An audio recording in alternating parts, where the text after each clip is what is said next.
Assalamualaikum warahmatullahi wabarakatuh. Kembali lagi di Jen's Classes Channel. Kali ini kita akan membahas tentang error in verb di bagian TOEFL Structure Strategies.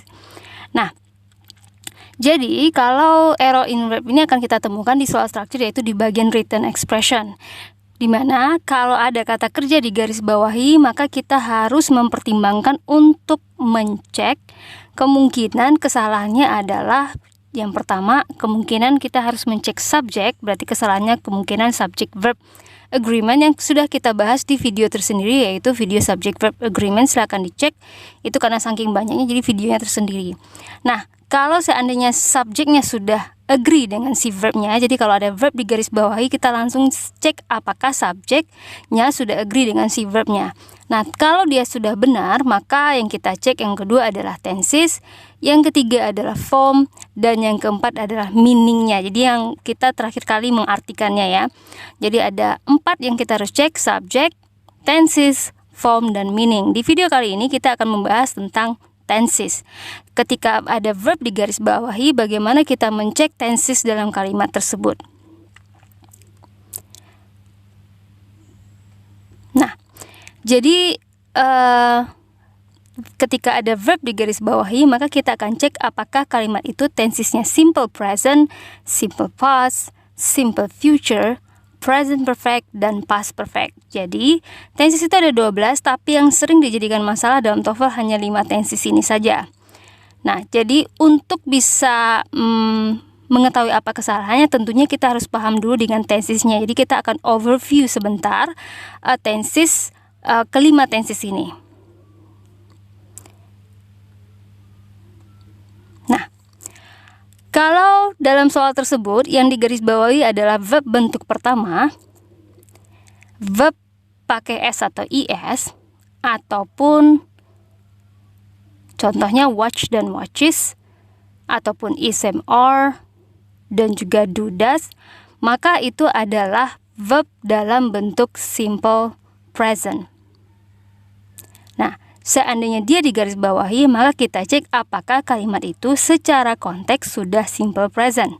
Maka untuk mencek konteksnya tentu saja kita harus mengartikan, tapi ada cara lain supaya kita tidak harus mengartikan, jadi langsung tahu, oh ini adalah simple present. Jadi, simple present itu mempunyai time marker tentunya. Dan seandainya tidak punya time marker, dalam kalimat itu tidak ada time marker, maka kita akan cek konteksnya. Time marker dari simple present adalah from time to time, every, yang pakai every, misalnya every day, every night, every time. Kemudian yang ada kata adverb of frequency-nya seperti always, usually, often, seldom, sometimes. Dan konteksnya simple present itu kita akan pakai untuk konteks daily activity di masa sekarang tentunya, dan juga general truth di dan fact di masa sekarang. Jadi ingat, kalau lihat ada verb pertama di garis bawahi atau verb pakai s atau is, do atau does, is atau am, kemungkinan kalimatnya kalau memang penggunaannya itu memang benar di sana, maka dalam kalimat itu akan ada time marker simple present atau konteksnya simple present, yaitu daily activity, general fact, atau truth. Contoh kalimatnya misalnya surrounds itu adalah verb pertama yang pakai s. Nah, di sini dia memang tidak memakai keterangan waktu. Begitu juga, oh ya, kalau ini ada keterangan waktunya, dan ini juga tidak ada keterangan waktu, tapi dari segi verbnya dia ada verb pertama, dan secara konteks dia adalah simple present. Nomor 2, kita bisa tahu bahwa dia simple present karena memakai keterangan waktu often. 1 dan 2, untuk general fact dan general truth biasanya memang tidak ada memakai keterangan waktu. Terutama general truth yang berkaitan dengan alam, kita tidak ada memakai keterangan waktu. Jadi kita tahu di simple present yang pertama dari bentuk kata kerjanya bentuk pertama atau memakai is am are, dan juga konteksnya general truth atau general fact. Sementara untuk simple past biasanya kita akan temukan kata kerja, simple future maksudnya kita akan menemukan bahwa kata kerja itu will ditambah verb one atau will be, itu adalah simple future, dan time markernya biasanya akan memakai tomorrow yang pakai next, atau waktu yang tepat di masa depan, atau juga yang memakai later. Misalnya 3 days later, next time. Untuk konteksnya gampang, fakta atau kejadian yang terjadinya di masa depan. Jadi kalau lihat ada kata kerja pakai will ditambah verb 1, maka dia pasti simple future, maka dalam kalimatnya harus ada time marker atau setidaknya memakai konteks yang memang maknanya akan terjadi di masa depan. Contohnya, jadi di sini coba perhatikan, dia memakai will dan setelah will diikuti oleh verb pertama dan ada keterangan to next dan later.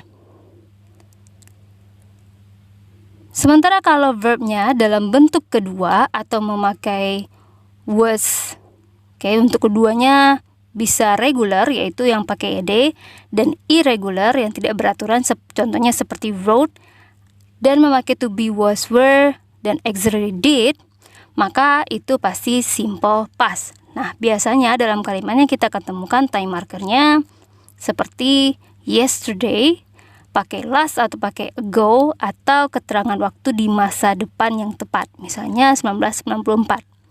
Konteksnya adalah kejadian terjadi di masa lalu, di waktu yang jelas.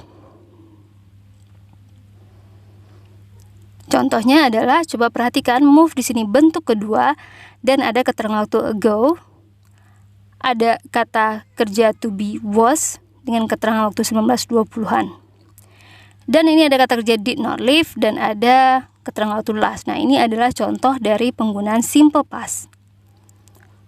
Sementara kalau kata kerjanya itu yang digarisbawahi adalah memakai have atau has ditambah bentuk ketiga, contohnya have written, atau have atau has ditambah been, maka dia adalah present perfect yang mana akan memakai keterangan waktu seperti up to now, present atau so far, atau since atau for,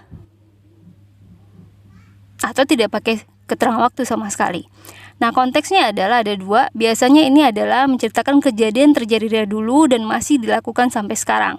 Nah, itu kecenderungan kalau ini konteksnya akan memakai keterangan waktu since dan for. Yang kedua, konteksnya adalah terjadi di masa lalu dan waktunya tidak jelas. Biasanya ini tidak ada pakai keterangan waktu sama sekali.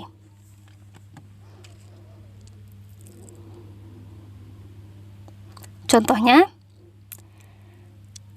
Mr. Graham has worked for this company since 1990. Nah, ini perhatikan dia sudah bekerja dari tahun 90 dan masih sampai sekarang, maka dia memakai present perfect. Tapi kalau seandainya kita buat dalam bentuk simple past, maka dia nggak kerja lagi. She hasn't been to a doctor for a year. Jennifer has returned from Europe. Nah, perhatikan nomor 3 terjadi di masa lalu tapi kita tidak tahu kapan, maka kita akan memakai pola present perfect.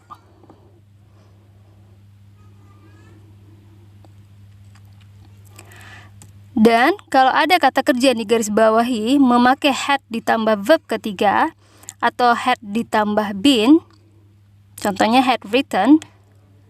Nah, itu adalah simple, tensesnya adalah past perfect. Maksudnya past perfect itu biasanya memakai time marker yaitu by, di mana by di sini artinya bukan oleh tapi sebelum.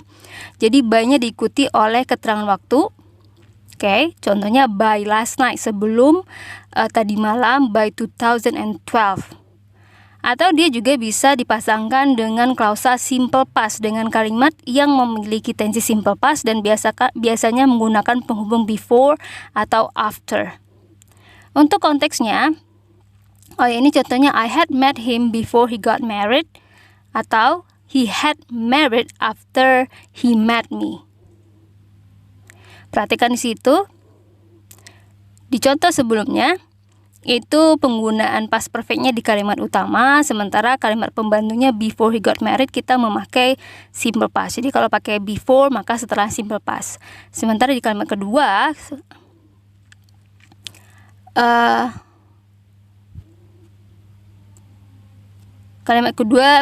after dipakai, juga ada pemakaian after dan past perfect dengan pasangnya simple past.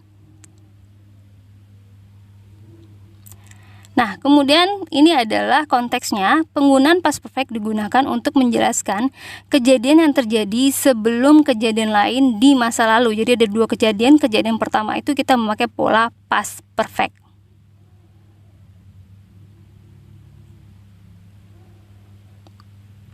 Contoh past perfect, coba perhatikan. Ini had already studied, itu adalah kata kerja past perfect, dan di situ ada keterangan waktunya dalam bentuk klausa simple past before I began to study chapter 2. After the guest had left, I went to bed. She had lived there by 1980. Dia sudah tinggal di sana sebelum tahun 80. Nah, yang perlu kita perhatikan bahwa simple present bisa dipasangkan dengan simple future atau present perfect. Contohnya, I know that you will come. I know that you have passed the exam. Dan simple past bisa dipasangkan dengan past perfect. You had completed the requirements before you were asked to do so. Tapi ingat, simple past biasanya tidak bisa dipasangkan dengan simple present ataupun simple future. Dan present perfect juga tidak bisa dipasangkan dengan past perfect. Contohnya, I know that you would come. Ini kurang tepat. Atau I knew that you will come. Ini juga kurang tepat. Ini kita pasangkan I know that simple present, kita pasangkan dengan you would come simple past. Atau I knew simple past, kita pasangkan dengan simple future you will come. Jadi ini kurang tepat kombinasinya. Jadi yang benarnya I know that you will come. Atau kita pasangkan simple past dengan simple present. Atau simple present dengan simple past. I knew that you have passed the exam. Kecuali pakai since ya. Okay. I had known that you have passed the exam. Tidak juga kurang tepat karena kita memasangkan past perfect dengan present perfect. Jadi ingat, yang boleh berpasangan itu cuma simple present dengan simple future atau simple present dengan present perfect.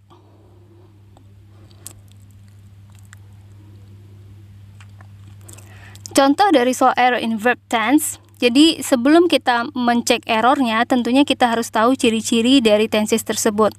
Jadi untuk mengetahui apakah kalimat itu memakai tenses simple present, simple past, atau simple future, bisa kita ketahui dari time markernya. Contohnya, kita tahu di sini keterangan waktunya ada 90, berarti kalimatnya adalah dalam bentuk simple past. Dan kita lihat di sini kata kerjanya votes dalam bentuk verb pertama. Ingat, verb pertama harusnya simple present, tapi keterangan waktu dalam kalimat dalam bentuk simple past. Maka vote di sini salah. Harusnya voted. Nah, bagaimana kalau tidak ada time markernya? Karena seringnya di soal TOEFL jarang memakai time marker. Maka kita harus mencek kata kerja lain yang ada di dalam soal. Contohnya, perhatikan di sini. Kita punya had been yang sudah digarisbawahi dan kita harus cek apakah dia benar atau tidak. Had been adalah past perfect. Ingat, past perfect pasangannya cuma simple past atau dia memakai keterangan waktu by. Nah, kita cek keterangan waktu by-nya tidak ada. Maka kemudian kita cek kata kerja lain. Kata kerja lainnya di sini ada were, counted, sama was. Nah, berarti penggunaan maksudnya has been di sini ya. Oke, salah lihat tadi. Has been adalah present perfect, dan present perfect biasanya tidak bisa dipasangkan dengan simple past kecuali ada pakai since ya, keterangan waktunya. Tapi di sini nggak ada since. Yang di sini adalah kata kerja bentuk kedua yang mana dia simple past. Simple past tidak bisa dipasangkan dengan present perfect. Maka has been di sini salah. Jadi harusnya had been. Harusnya past perfect. Nah, contoh lainnya, dalam soal TOEFL perhatikan, ini ada kata kerja di garis bawahi, dan kemudian kita lihat ada keterangan tuh first 2 years. Tapi di sini, ini first 2 years ini bukan keterangan waktu. Kalau kita maknai kalimatnya, the most important period katanya of physical growth in human occur during the first 2 years. Nah, ini berarti sedang cerita tentang general truth, sesuatu yang memang selalu terjadi pada manusia. Maka konteksnya simple present. Nah, di sini kita lihat kata kerja bentuk kedua, maka ada kesalahan di sini. Jadi harusnya bukan occurred, tapi occurred-nya kita ganti menjadi verb 1 karena dia general truth dan simple present. Maka kata kerjanya harus bentuk pertama. Jadi kita jadikan bentuk pertama dengan penambahan S karena subjeknya period dalam bentuk tunggal. Contoh lainnya, coba perhatikan ada kata kerja rose. Rose itu dalam bentuk kedua. Nah, kita lihat ada keterangan waktunya since. Since adalah keterangan waktu untuk present perfect, tapi ternyata kata kerjanya bentuk kedua. Sementara present perfect itu kata kerjanya pastinya memakai have atau has ditambah bentuk ketiga. Maka Rose di sini salah, harusnya memakai have atau has. Jadi ini harusnya have risen.